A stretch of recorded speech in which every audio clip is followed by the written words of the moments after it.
Rev it up and welcome to Cars Yeah, show number 1917. This week we're celebrating the Chattanooga Motorcar Festival. It takes place October 15th, 16th, and 17th.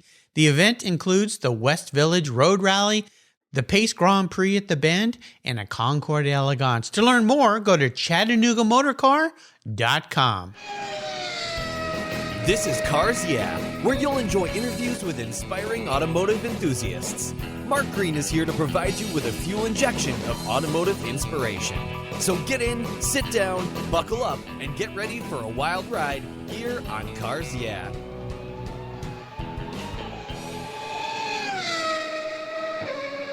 Hello, inspiring automotive enthusiasts, and welcome to Cars Yeah. Today I'm in beautiful Minneapolis, Minnesota, with a very special guest by the name of Kevin Caulfield. Kevin, welcome to Cars Yeah. Do you have it in gear, and are you ready to release the clutch?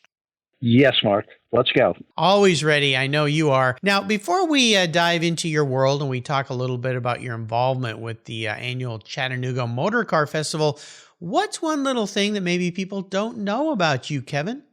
Well, that's a very good question. And after pondering it for a while, it's Ferraris.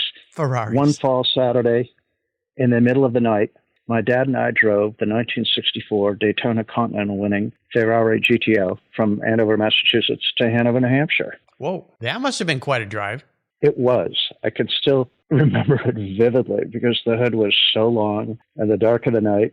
And the power of the GTO, it just loped along effortlessly. And we were probably at about 90 miles an hour, perhaps. And the car loved it. And there was plenty in reserve, obviously, being a champion car. But it was a great memory and fun time with my dad. How old were you at that time? I think I may have been, good heavens, probably 12, 13 years old. Oh, God, very impressionable age. Yes, very impressionable. Yeah. What a fun memory. Well, that's pretty cool. Yeah, I'm glad you have that in your mind. It'll never go away.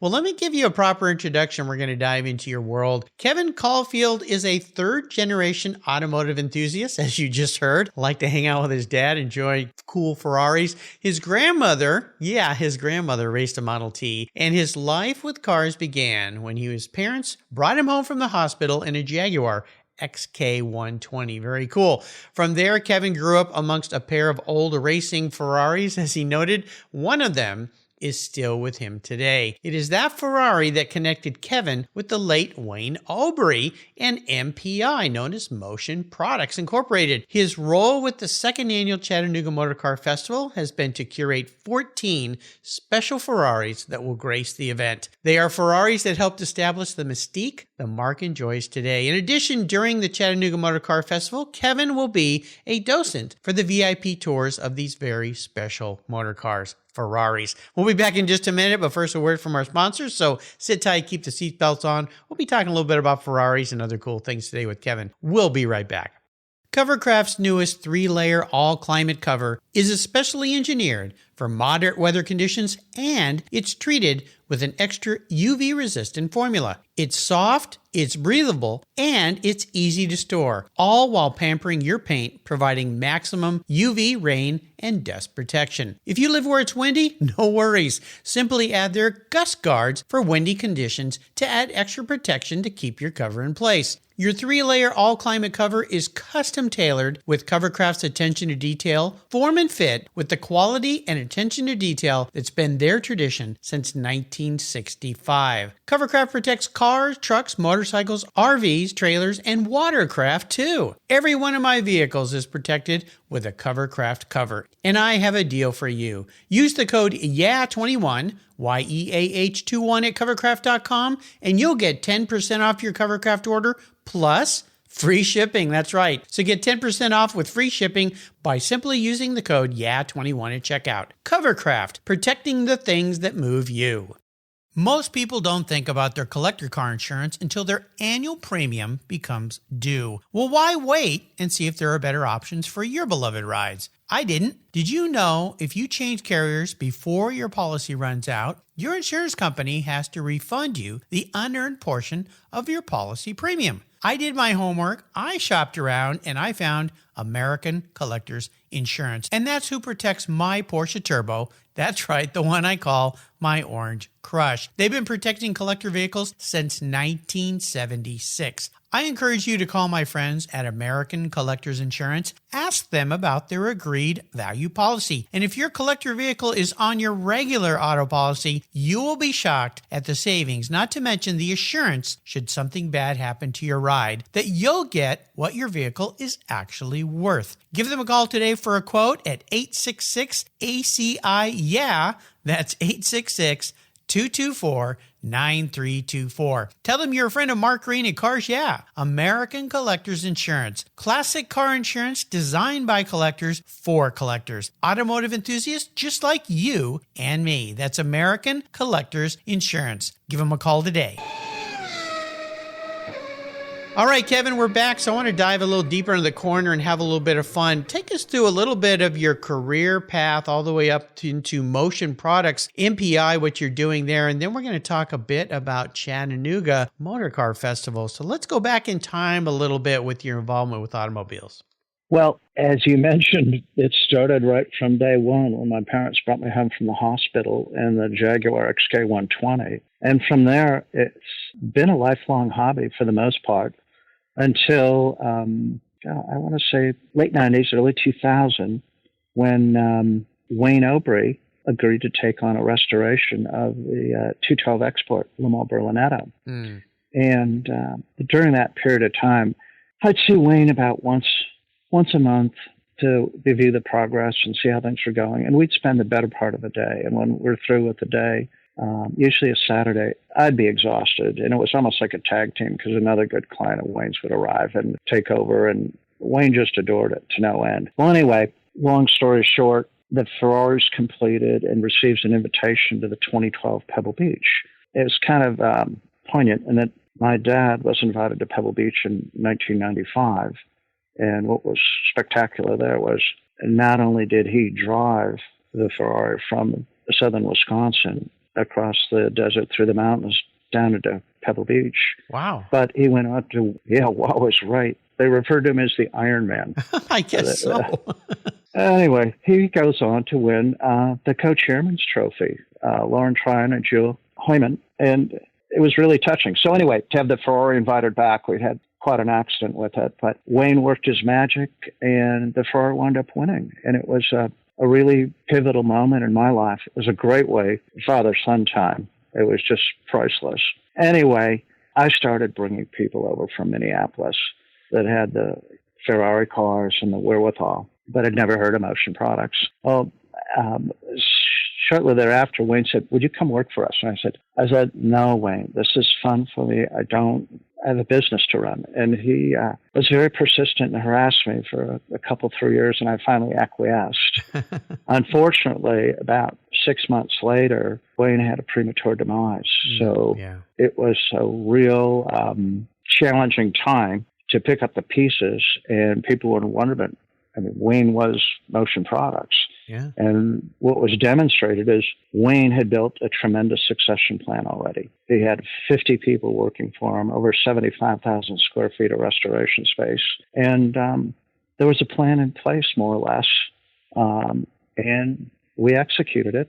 And here we are today, Wow. The winningest Ferrari restoration shop in the world. You know, a testament to his brilliance, many people never think about a succession plan. I have know people who have been in business, had their own business for years and years, and you always say, what's going to happen when you leave? I don't know. And it's really a shame because, these companies can go on and they can support more people, more employees, more customers, but a lot of times people don't want to think about that. But I think, in being a business person like you, would you agree when you start a business, you really should also start the planning for when you want to leave that business, whether you're going to sell it or hand it off to family or someone else. You really need to have that in place because we never know, like with Wayne, when the last day is going to be for us. And it's really a shame to build a company up to such success as Motion Products and have it just wither away, right?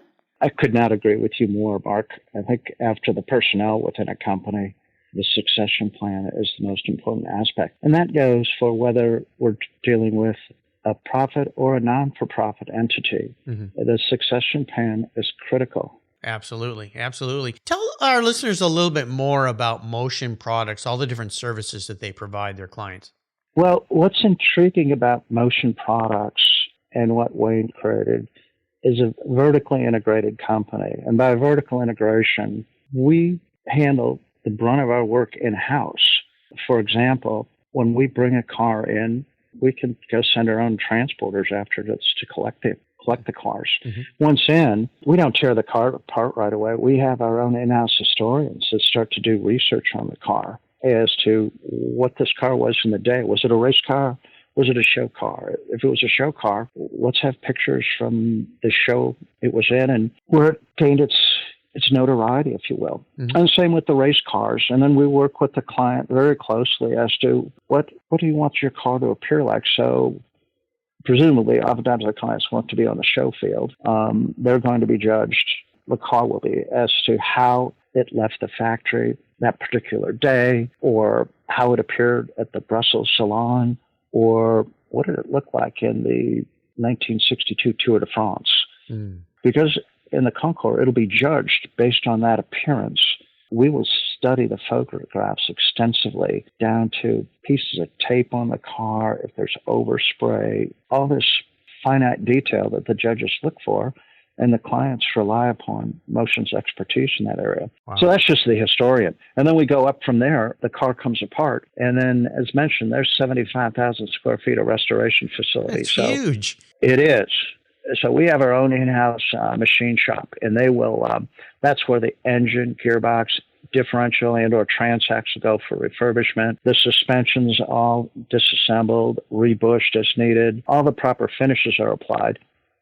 And back at the facility where the car is taken apart, while those functions are being performed, the metalwork takes place. We have our own in-house artisans with virtually every metal shaping device known to man. And these individuals work away to bring back that particular shape. And oftentimes, they will spend hours and hours just to get it right, to match the curvature. And in some instances, all we have to work from is a two-dimensional picture. But they identify a fixed point, whether it be a door handle's measurements or a wheel and tire measurement. And from there, we're able to extrapolate and create the image and the shape as it was in the day. So everything that somebody needs. Yeah, and you start, and it just goes on and on. We rebuild the instruments in-house. We build the wiring harnesses in-house. All the sub-assemblies, like the horns, get refurbished in-house. The things, and while all this is taking place and the metalworking's going on, as these sub-assemblies are completed, in the assembly room is a dedicated set of shelves for that particular chassis, that particular job. And as these pieces are finished, they're set onto the shelf so that gradually over time, as the metalwork's being performed on the body and chassis as needed, these shelves are filling up. For example, the engines, we have our own dyno room, so we heat cycle the engines so it can retorque the heads. Meanwhile, the exhaust manifolds are being oiled so they get the proper finish and texture the judges are looking for. So it's in constant motion. We have our own in-house upholstery shop, so the carpets are being cut, the seats are being reupholstered, rebuilt as needed, so that once the car comes out of paint, it rolls into the next room, what we refer to as the assembly room, and all these various bits and pieces that have been off being refurbished and restored while the bodywork's being performed, they're there waiting. Then the guys start to assemble the car. So it's a fascinating process. And I remember first visiting Wayne's Motion Products close to 30 years ago. And to this day, it's still a marvel. You walk in, and it's like Santa Claus shop to see all the no kidding, the activity and the work. There's such spectacular pieces, and to see the commitment of the clients and the efforts that Motion Products goes to get it right. I mean, just recently at Pebble Beach, I think we took 8 cars out to Pebble that were on the lawn. 5 chose to be judged. Of the 5, 3 wound up winning their class. So wow. Incredible. So when we say we are the winningest Ferrari restoration shop in the world, you got the trophies to back it up. We do, and you can't rest on your laurels. You have to keep pushing ahead, and we keep thinking of better ways. And it finished that vertical integration thought up. Plexiglass headlight fairings, the windows for the race cars, with the exception of the windshield, that's all handled in-house. Wow. The paintwork's in-house. We've, if there's particular nomenclature, striping, so forth, that's all handled in-house. The only two things we don't handle in-house are plating and creating windshields, and otherwise it's managed internally. So that enables us to control the clock. So, for example, we had a client show up once with a 250 Lusso. They cornered Wayne at Cavallino, and Wayne said, well, what do you want us to do? And he said, I want you to repaint the car. It's a beautiful Lusso. They bought it from his friend, paid all the money for it, and so forth. When Lussos were at their height of the market, probably about 7 years ago. Anyway, we get it to the shop. This is February now. The paint comes off, and once the paint comes off, along with it came the chicken wire, the Bondo, the duct tape, the fiberglass. Yeah. Like the lower third of the car was missing. Wow. So we had to recreate all that. In fact, I brought a prospective client over from Minneapolis. I said, hey, Wayne, this Lusso over here. Now it's October. He said, what's the lowdown here? I said, and he repeated what you've just heard. And I said, so Wayne, when's this car going to be completed anyways? And he said, well, you know, Kevin, it has to be on the lawn at Cavallino late January this year. I said, Wayne, that's less than 11 months. Yeah. How do you do it? This is a setup. And this prospective client is listening to all this, and he goes, in fact, the client said, how do you do it? Yeah. Prospective client. Yeah. And Wayne said, well, I've got 50 guys working for me. And this client's response was, well, if I'd known that, I would have sent the Daytona Spider here to be restored, which had been years being restored. So anyway, we pride ourselves on being able to stick to a deadline, but being vertically integrated enables us to control the calendar more so. Yeah. And if a person said, Kevin, we're going to bring our TR to you, it's late September now, but we want her on the lawn at Pebble next year. And that's less than a year. And I said, yep. And we'll make it happen. Yeah, very cool. Well, you listeners can find the website mpi-ferrari.com and go to their website and check out some of the things that they do. It's absolutely fabulous. Let's talk about Chattanooga Motorcar Festival and your involvement in this event. I know that you've curated a group of Ferraris, I mentioned in your intro, 14 very special Ferraris that are going to grace the lawn, and you're going to be a docent for VIP tours to talk about these cars, right? Can you share maybe a couple of the cars that we can expect to see there? Oh, certainly, Mark. The Chattanooga Motorcar Festival is the idea of Byron DeFore, this delightful man from Chattanooga, Tennessee. And he has decided to put together this event with a philanthropic component to deal with traumatic brain injuries. And that in and of itself is quite a story, and it's something that impacts all of us in some form or another, whether directly or indirectly. Well, Byron being such a charming guy, and the fact he wants us to be a really big, superb event, when he asked me, would you please curate some significant Ferraris for us? I said, sure, I'd be delighted to. So I've called a number of friends, and they've generously agreed to bring their cars to this event. And some of the cars that will be on exhibit, they're all big cars. They've all won at major concourse throughout the world. In the day, they were either show cars or the race cars, and they've all won, both in the day when they first left the factory and to this day. And so it's really a fun group of cars. But some of the cars that will be there include a Ferrari 340 America bodied by Touring, a Barchetta, which translates to little boat. Anyway, part of what's touching about this car is it didn't race once at Le Mans. It raced twice at Le Mans, both 51 and 1952. Wow. And just to get an invitation to Le Mans is a big deal. But here's a car that's been invited twice. So that's a pretty significant piece. We also have Dana and Patty Meekum's Ferrari 250 Monza, which is the second of the 4 250 Monzas. And what's significant about this car, besides winning its first race in the south of France with Maurice Trintignant and the owner, Luigi Piatti, is it was a styling exercise, if you will, from what we've been able to gather for the pontoon-fendered Ferrari Testarossa. Oh, okay. Cool. Yeah. And it has quite a presence. In fact, Sergio Marchionne, the late chairman of Ferrari, simply adored this piece at the Finale Mondiale at Daytona back in 17, I believe, he was really captivated by the car. So it's a fun piece with lots of charisma. Boy, we have, how could I forget? The Ferrari 250 GT Europa. People think, oh, right, that was like the first production GT Ferrari. Well, this one's special in the fact that it's a Vignale one-off bodied show car designed specifically for Princess Lilian de Rete. Wow.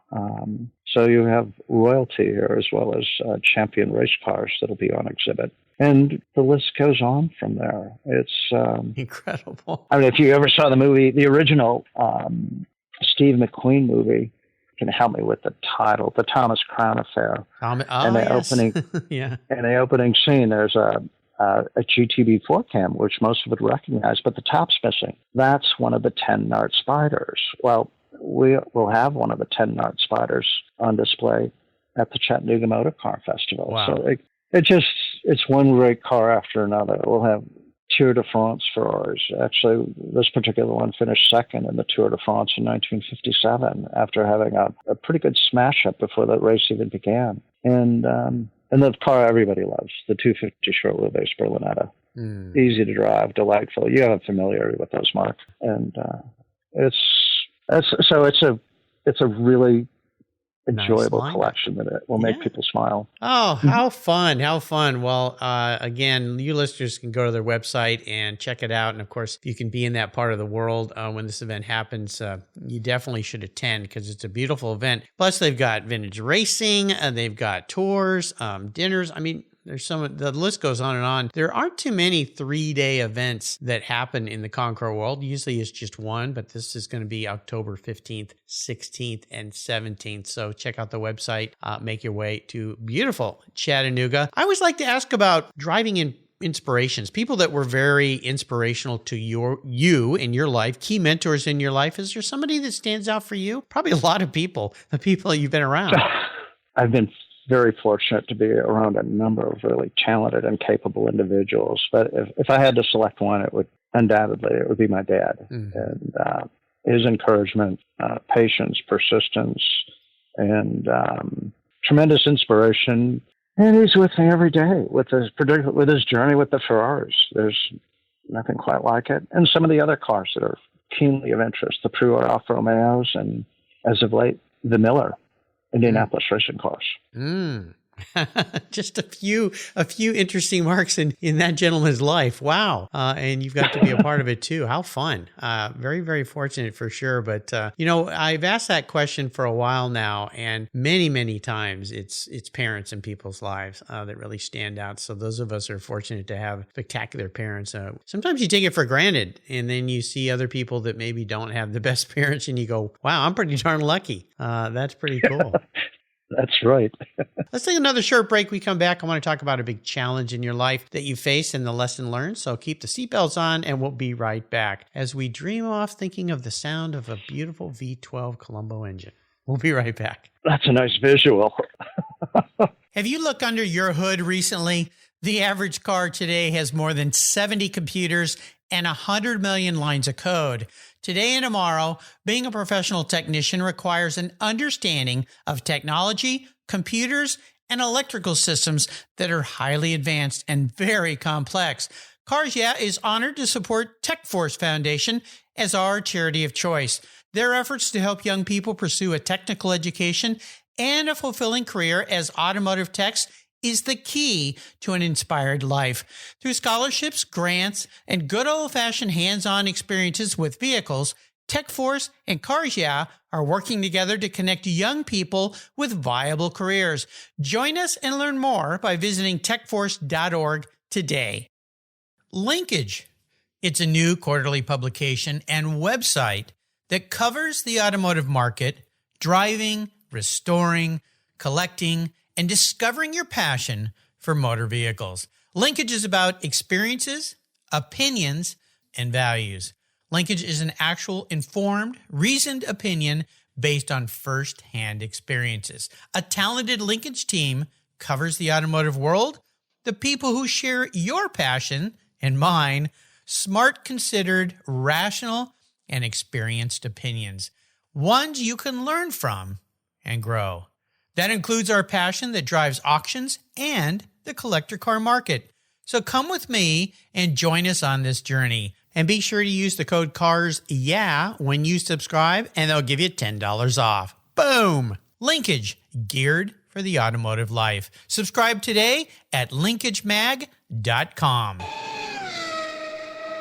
All right, we're back from our dreamland with the V12 here. What a nice visual indeed. Let's talk about a big challenge you faced, and more importantly, how you overcame that and what was that valuable lesson learned. So maybe take us on a little bit of a bumpy ride.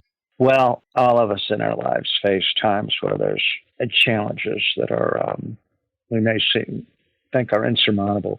For me, there was a point in life where there were a number of bumps, but perhaps the big one at the time was cancer, prostate cancer. And initially, it's like, no, this can't be happening to me. I'm still with the notion that I'm bulletproof. Sure, and we all then are. The reality sinks in. Especially men. Nothing can kill me. Come on, I can climb up on a ladder that is set up on 2 cinder blocks on 3 dining room tables, and I won't fall and die, will I?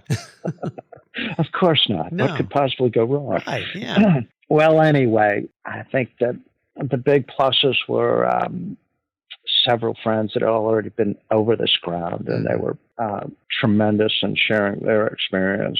I had some great doctors, tremendous advice as to how to go about selecting a doctor, and the fact that the patient's in control, whether they know it or not, and take the time to educate yourself. And the flip side, you want to go into surgery in great shape, but you also want a strong support group coming out the other side. And I was very blessed to have all those component parts in place, and we were able to manage this.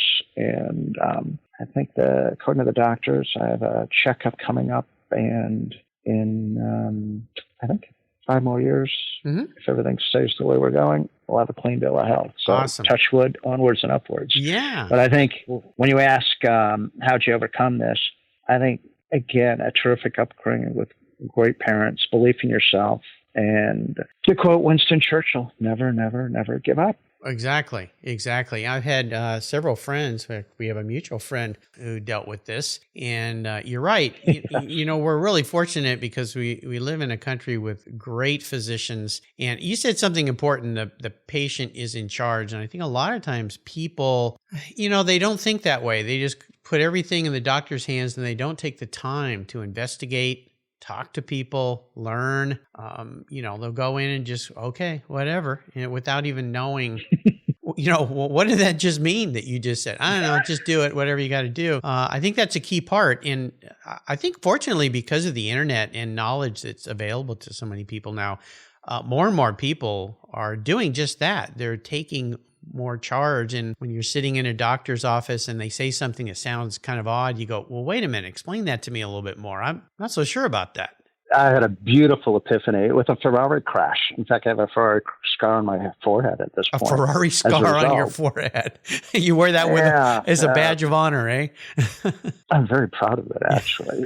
Anyway, so my dad and I were out for a Sunday drive in one of the Ferraris, and all of a sudden I experienced snap oversteer for the first time, and it resulted in a rollover and all that. Just a big mess, and the ambulance came to take me away. Oh, my God. And I was sitting in the emergency room on a Sunday afternoon. My mother was looking at my father, absolutely disgusted with him. And the doctor, I was really out of it from the whiplash and so forth. And my neck was really ginger.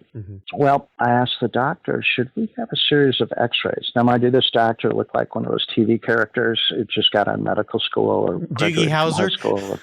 There you go. That's the fellow. Yeah, that's the guy. Anyway, he said, no, you're moving your head. You're just fine. And I was like, get me out of here. This is a rural town in southern Wisconsin. Well, then I get back to civilization in Minneapolis, and I wind up meeting with a maxillofacial doctor, and it turns out he did his residency at the Mayo Clinic, and he had a line of questioning. So where were you? Who were you with? You were in a car? Yep, in a car. What kind of car? Ferrari car. How fast were you going? Well, pretty fast. And at that point, he volunteered the line of questioning and how that evolved from his residency at the Mayo Clinic. Yeah. Well, long story short, to see this contrast in less than 24 hours, and this doctor, he said his conclusion his concluding remarks were, Kevin, you've had traumatic injury to your head. We need a series of x-rays of your head, neck, and spine to determine if there's any collateral damage. And I was like, oh, this makes complete sense. Yeah. And at which point, this contrast, and then at the realization, okay, and you know this, Mark, if someone graduates at the top of the class and someone graduates at the bottom of the class. Yes. Yeah. They both have the degree doctor, but maybe one's a little better than the other.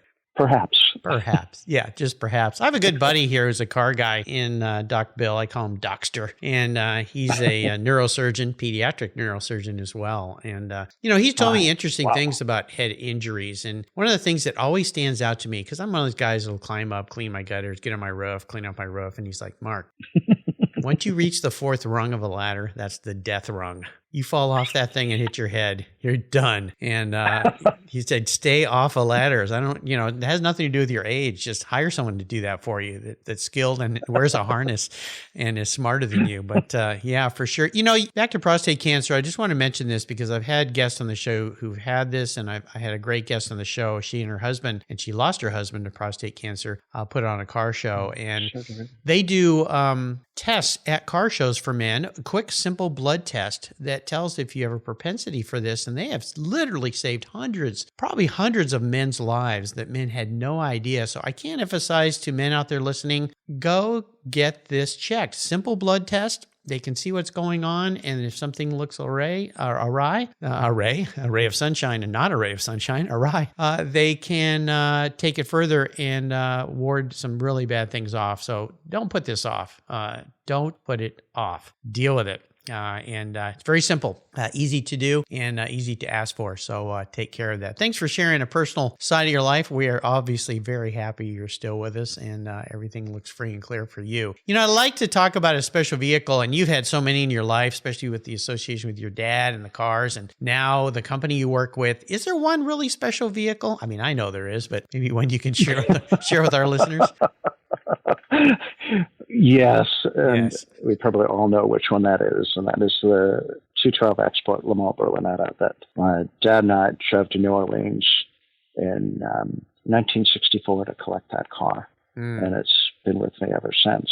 And it's a treasure with great memories. The car gets driven. In fact, it'll be arriving here in Minneapolis tomorrow. Oh, and we're going to. In preparation for the new Ferrari store that opens in Minneapolis, their grand opening a week from today.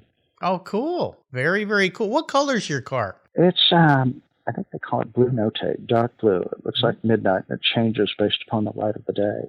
Some people have told me my car is black.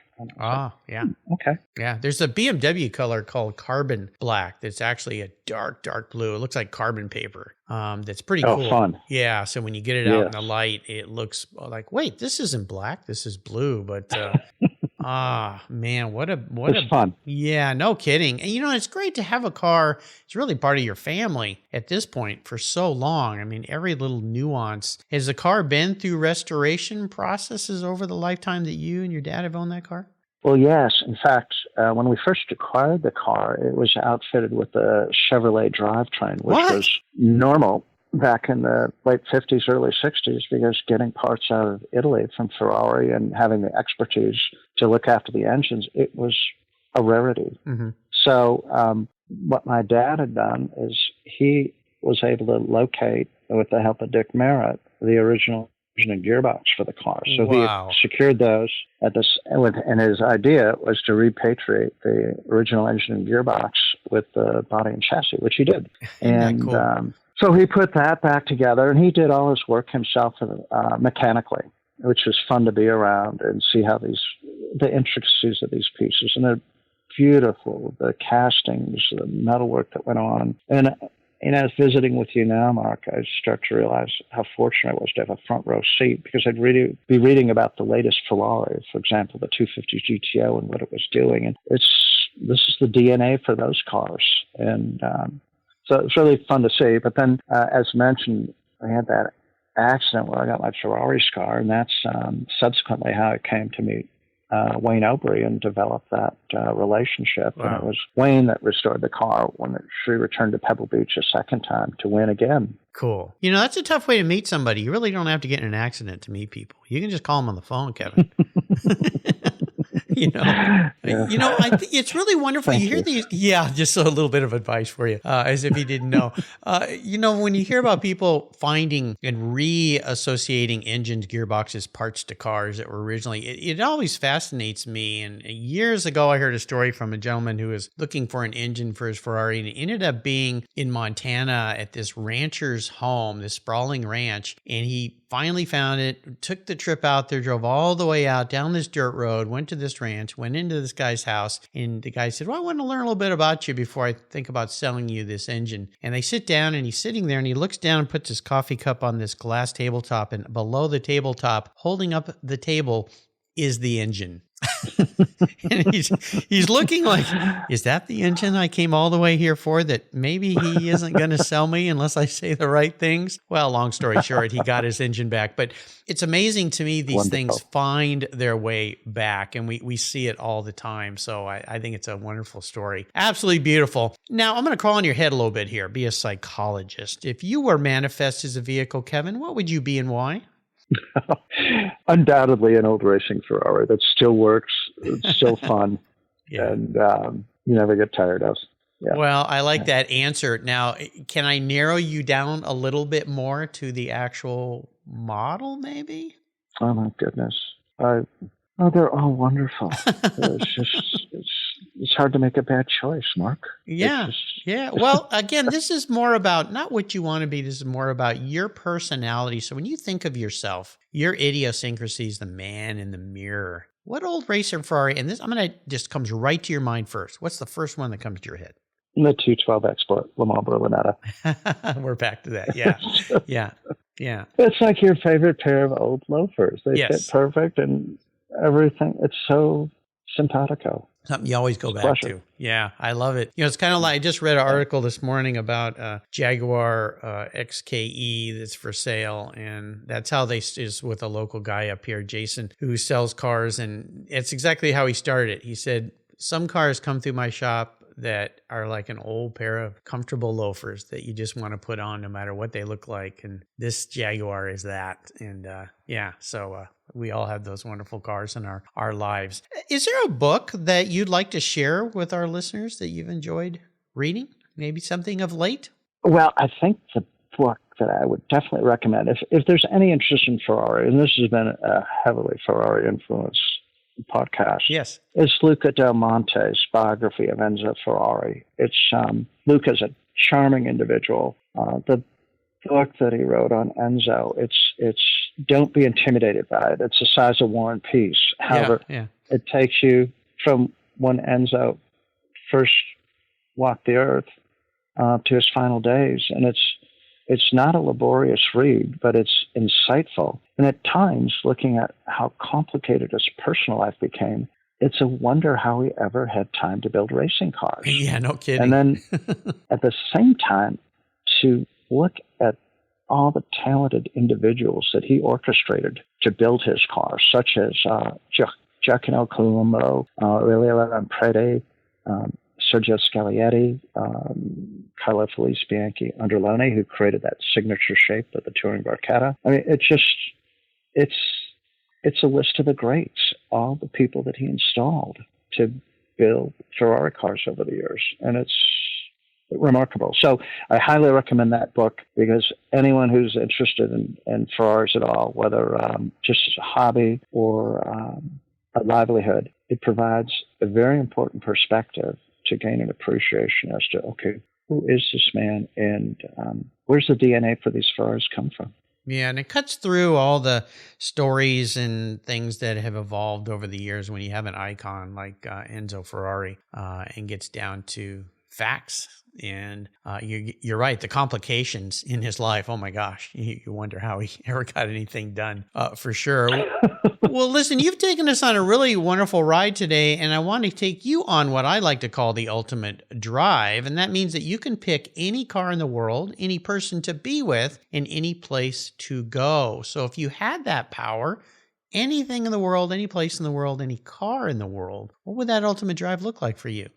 Well, I think I would stay in the automotive world relative to personality. Mm-hmm. And the individual that I think is perhaps the most underrated and achieved what no one else has is the two-time world champion, Graham Hill. Mm. He is the one man who has won the Triple Crown. And the Triple Crown, as defined by Graham Hill, was the World Championship, the Indianapolis 500, and the 24 Hours of Le Mans. Mm-hmm. And to put that in perspective, there have only been 10 or 11 other drivers that have accomplished 2 of those 3 legs. Wow. Amazing, isn't it? It's phenomenal. And Graham Hill wins Le Mans. He's past 40. He's had both his legs broken in a terrible crash with a Lotus 49 at Watkins Glen in 1969. And he's still going. It's just a remarkable individual. And the car, well, Graham Hill raced a Ferrari 250 GTO for Colonel Ronnie Hoare. So it'd be fun to be in a car like that. Oh, yeah. With him driving that particular car. And what we talked about, it'd be like, how'd you do it, Graham? I mean, you raced in one of the most dangerous periods ever. And in the span of 10 years, you win 2 world championships, the Indianapolis 500, the greatest single day racing event in the world, and the 24 Hours of Le Mans. Yeah. How'd you do it? Yeah. Incredible. Right car, right time, right guy. Yeah. Where would you be driving with Graham? I'm assuming he would be at the wheel. Oh, yeah. Graham Hill would be at the wheel. Yeah. I mean, no question about that. You know, someplace I'd very much like to drive, and I've heard it's spectacular, is in the north of Scotland. Yeah. Where it's rugged countryside, well-paved roads, but the wide open spaces. There you go. Wow. What a ride. Indeed. Very nicely done. I love it. Well, before I let you go today, could you share maybe a parting word of wisdom, a mantra, a success quote with us? Well, I'd be delighted to.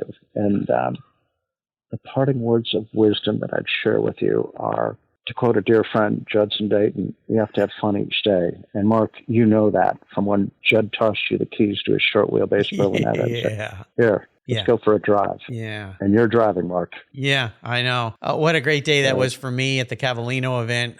First day I ever met the guy, and tossed me the keys to his car when I asked him if he'd give me a ride. I have to laugh at him because he's such a great guy. And he said, no, I don't give rides. And I thought, geez. He went, but you can drive, and tossed me the keys. Ah, man. Yeah. I still think about that he's day. A prince of a guy and a dear friend. And as he says, and he's right, you have to have fun each day. You do. And of course, his brother, which is a great trivia answer to a question, who's the most winning F1 driver for... He's the winningest driver in the history of Monaco. Monaco. That's what I was looking for. Why can't I think of that? Thank you very much. Yeah, 10-time winner. Yeah, 10-time winner. And you ask people that question, and of course, they go right to professional race car drivers. But Dunk, yeah, he knows how to drive and did a lot of accomplished driving. Yeah, absolutely. So our hats off to those great guys who love Ferraris and have been around cars for a long, long time. Listeners, again, I encourage you. You can check out the Motion Products website. I'll have a link to that on Kevin's show notes page, Chattanooga Motorcar Festival. I'll have a link to that. You got to go because there are going to be some wonderful cars there, wonderful events, 3-day event. It's absolutely fantastic. And a big shout out to our mutual friend, Gt Europa, for getting Kevin on the show because my good friend and our mutual friend, Douglas Peterson, told me about you, Kevin, years ago. I bugged you, but I finally got you. So I always get my inspiring automotive enthusiast. So I can't tell you how much fun this was today. Before I let you go, I just want to thank you for being so generous with your time and sharing some wonderful stories. You and I could talk cars for a long, long time. Until you and I talk again, I'll see you down the road at the Chattanooga Motor Car Festival. Looking forward to it, Mark. Thank you. It'll be fun. You're welcome.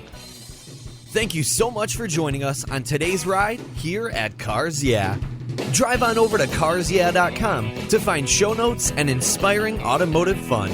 Download your free copy of Filler Up, a fun book filled with gorgeous photographs of fuel filler fun, including quotes from more inspiring automotive enthusiasts. Download your copy today, and we'll see you next time on Cars Yeah.